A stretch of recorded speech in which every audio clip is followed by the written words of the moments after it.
Goeiedag. Ons is besig met hierdie opname en ons wil net so 'n bietjie kyk na 'n paar riglyne vir 'n missionêre gemeente. Een van die goed wat in my hart brand, want wat vir my opgewonde maak, dat 'n gemeente het nodig om in dit wat hy doen, moet God verheerlik word. God moet die eer daarvoor kry en sy naam moet kom uitstaan. En ek wil vir u sê, ek glo my tye is daar by ons 'n nuwe denkwyse wat moet posvat. Om te sê, wat het ons gedink, hoe is ons nou besig om te dink, wat sê God se woord, hoe moet ons dink? Weet julle, en ek wil dit terugvat na Matteus 28 vers 19 en 20, waar God sê, gaan heen en maak disippels van al die nasies. Hy sê, gaan en maak disippels. Saam met dit kan ons Markus 16 vers 15 invoeg. Hy sê, verkondig die evangelie aan die ganse mensdom. Die Engelse vertaling sê, go and preach the gospel to every creature. Mense, dis God se opdrag vir die gemeente van die Here Jesus Christus. En dit is waarmee ons moet besig hou, om daardie woord uit te dra, sodat mense se lewens verander kan word. 'n Gemeente is nie daar om net vir homself te bestaan, om net te sê, wat is daar in dit vir die gemeente? Hoe kan ons die gemeente opbou? Hoe kan ons die gemeente uitbou? Dit is goed, maar daar moet meer as dit gebeur. Ons het nodig om dit wat God vir ons gee. God gee nie vir ons die goed sodat ons dit kan begrawe nie. Hy gee vir ons middele, hy gee vir ons toerusting, hy gee vir ons finansies om 'n impak in die wêreld te gaan maak. En dis hier waar ons denkwyse moet verander.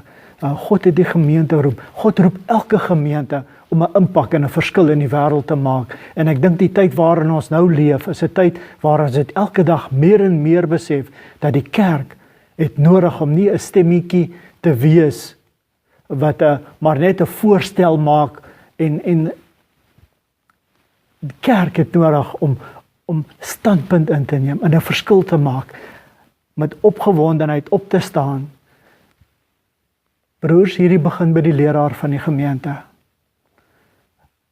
'n Sendinggemeente begin by die leraar. Die leraar het nodig om hierdie visie in sy hart te hê, en dan het hy 'n groep mense wat saam met hom hierdie ding vat en daarmee stap.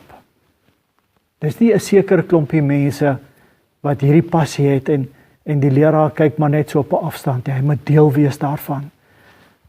Vir my is sending die sentraliteit, die kruis van Jesus Christus wat sentraal staan binne die gemeente, en al die bedieninge in die gemeente gaan rondom sending of wêreldevangelisasie, of hoe ons dit ook al wil noem, want dit moet toevoeg, dit moet toelig, dit waarmee ons besig wees, en ons moet besig wees om die woord van God uit te dra na 'n wêreld daar buitekant. Hierdie bedieninge met mekaar komplementeer. Dit vat geloof. En ek wil vandag vir u sê, geloof is noodsaaklik as ons by sendingwerk betrokke is. Nou kan ek vir u die vraag vra, waar moet u lidmate, of waar moet lidmate van 'n kerk geloof leer? Hulle kan dit nie buite die kerk leer nie. Hulle het nodig om dit binne in die gemeente te leer. Hulle het nodig om te sien dat hierdie kerk geloof in aksie het, om God onwrikbaar te vertrou vir dit wat hulle nie het nie, en dit wat hulle wil doen, om die evangelie uit te dra.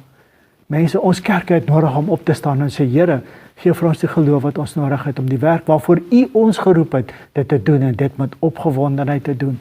Ek bid dat hierdie denkwyse van ons aangeraak sal word, en dat ons weet dat elke gemeente kan inpak en 'n verskil maak. Ek dank u vir dit.